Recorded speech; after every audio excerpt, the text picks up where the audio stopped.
শেরপুর ৩ আসনে ইশতেহার পাঠ অনুষ্ঠানে বিএনপি জামাত সংঘর্ষে ঝিনাইগাতি উপজেলা জামায়াত আমির রেজাউল করিম নিহত হয়েছে।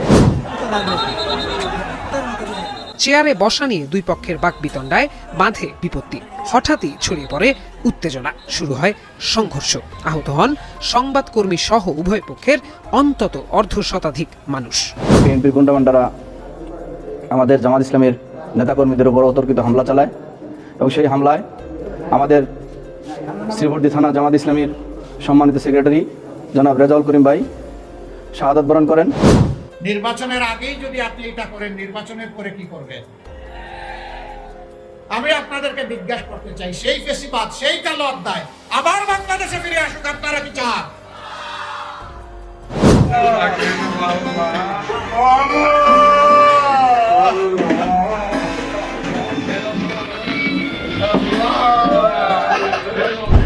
আসসালামু আলাইকুম প্রিয় দর্শক এইমাত্র পাওয়া গরম খবর।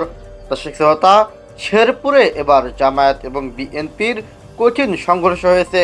দর্শক, সেই সংঘর্ষে আহত হয়েছে জামায়াতের বেশ কিছু নেতাকর্মী। দর্শক, বিস্তারিত ভিডিও দেখলেই সবকিছুই বুঝতে পারবেন। ভিডিওটি খুবই গুরুত্বপূর্ণ, তাই বলছি সম্পূর্ণ ভিডিওটিকেও স্কিপ করবেন না। এবং যারা এমন নিত্য নতুন আপডেট খবর দেখতে পছন্দ করেন তারা অবশ্যই চ্যানেলকে সাবস্ক্রাইব করে আমাদের সাথে থাকবেন। দর্শক শ্রোতা, তার বেশি কথা না বাড়িয়ে চলুন সম্পূর্ণ ভিডিওটি দেখে আসি।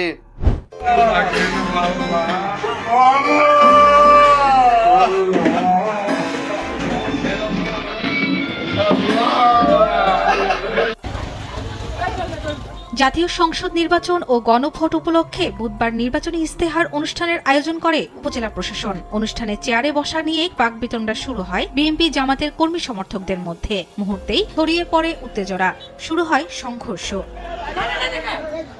আহত হন উভয় পক্ষের অন্তত ৭০ জন মানুষ। সংঘর্ষে গুরুতর আহত হন শ্রীবর্দী উপজেলা জামাতের সেক্রেটারি মাওলানা রেজাউল করিম। রাতেই ময়মনসিংহ মেডিকেল কলেজ হাসপাতালে নেয়ার পথে মৃত্যু হয় তার। এ বিষয়ে অভিযুক্তদের দ্রুত আইনের আওতায় আনার দাবি জানান নিহতের স্বজন ও জামাত নেতারা।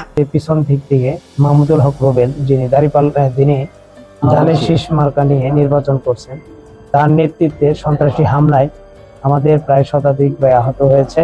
আমরা এই ঘটনার তীব্র নিন্দা জানাচ্ছি। ওই সময় আমার ভাইয়েরা নিরস্ত্র ছিল, আর পিছন থেকে মাহবুব হাসান রুবেলের নেতৃত্বে সন্ত্রাসী বাহিনী এসে আমাদেরকে হামলা করে। অন্যদিকে এই ঘটনার জন্য জামাতে ইসলামীকেই দায়ী করেন শেরপুর ৩ আসনের বিএনপি প্রার্থী মাহমুদুল হক রুবেল। তিনি বলেন, জামাত পরিকল্পিতভাবে এই ঘটনা ঘটিয়েছে। প্রায় ১০-১২ জন এসে আমারে হামলা করে আমার উপর আঘাত করার পরে আমি অনেক অসুস্থ হয়ে যাই।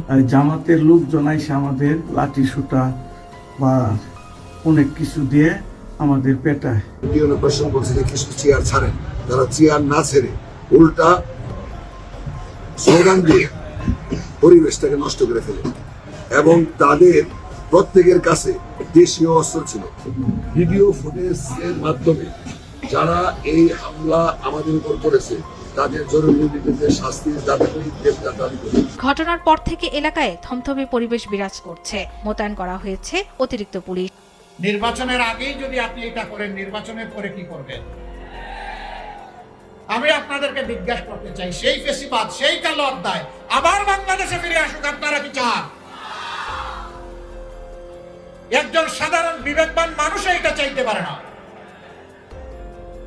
আশ্চর্য, যেই দলটির 11 জন শীর্ষস্থানীয় নেতাকে ঠান্ডা মাথায় খুন করলো, হাজারের উপর সহকর্মীকে দুনিয়া থেকে উঠাই দিল, ২৫০-র অধিক সহকর্মীকে আয়নাঘরের সঙ্গী বানালো, গুম করলো, যাদের নেতৃবৃন্দের বাড়িঘর বোল্ডোজার দিয়ে ভেঙে গুড়িয়ে দিল, যাদের নিবন্ধন কেড়ে নিল, প্রতীক কেড়ে নিল, দিশাহারা হয়ে শেষ পর্যন্ত সংগঠনটাকেই নিষিদ্ধ করে দিল।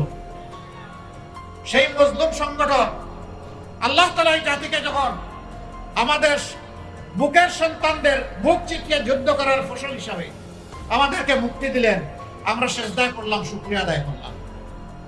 সেই রাতেই আমরা ঘোষণা করলাম, আজ আমরা সকল কষ্ট ভুলে গেলাম, আমরা কারো উপর প্রতিশোধ নেব না।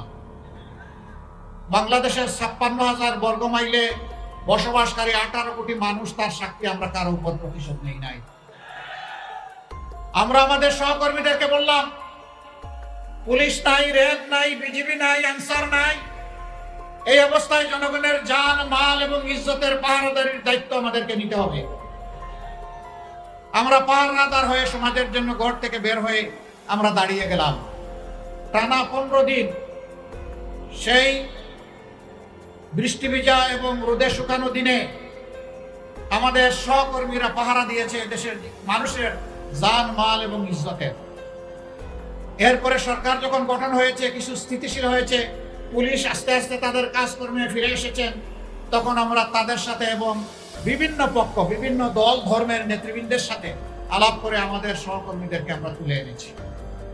আমরা বলেছি আবারও প্রয়োজন হলে আমরা যাব। আমরা সহকর্মীদেরকে বলেছিলাম ধৈর্য ধরুন, শান্ত থাকুন। আপনারা বাংলাদেশের জনগণ, বাগেরহাটের জনগণ সাক্ষী, আমাদের একটি কর্মীর হাত ও চাঁদাবাজের হাতে পরিণত হয় না। অনেক দুঃখ কষ্ট, অনেক আর্থিক ক্ষতি আমাদের হয়েছে, কিন্তু চাঁদাবাজি যেহেতু হারাম, হারামের দিকে আমাদের কর্মীদের হাত বাড়ানো হয়নি। আমরা কোনো স্ট্যান্ড দখল করি নাই। আমরা মানুষকে, নিরীহ মানুষকে মামলা দিয়ে একই মামলায় শত শত আসামি করি নাই। আমরা এ নিয়ে কোনো মামলা বাণিজ্য করি নাই। আমরা কথা দিয়েছিলাম, এই জাতির সাথে কথা রেখেছি।